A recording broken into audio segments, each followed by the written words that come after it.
अखिया से नींद चैन दिल से उड़ाब है पवनवा के भेंट सपनवा में आब है कातिल नयदा बेगी भाना बनाब है पवनवा के भेंट सपनवा में आब है अखिया से नींद चैन दिल से उड़ाब है पवनवा के भेंट सपनवा में आब है।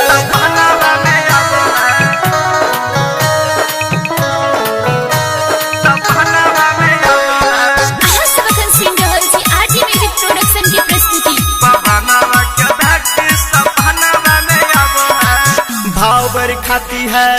दिल को लुभाती है नखरे दिखा के हमें पल पल सताती है नखरे दिखा के हमें पल पल सताती है भाव भर खाती है दिल को लुभाती है नखरे दिखा के हमें पल पल सताती है पल पल सताती है हंसी मुस्का के करे जाकू काबो है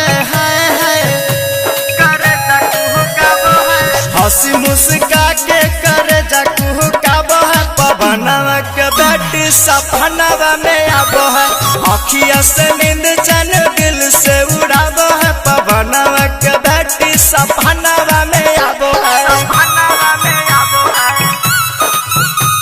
पवनवा के भेंट सपनवा में आबो है। Presented by RJ Music Production, Janakpur Dham Nepal.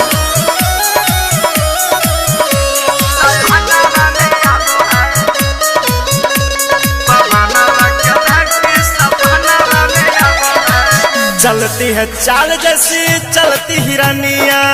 नक के नथुनिया भुला दिया दुनिया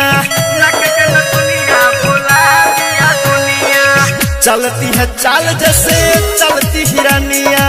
नक के नथुनिया भुला दिए दुनिया अर्ज रोशन रखिया के तर पाबो है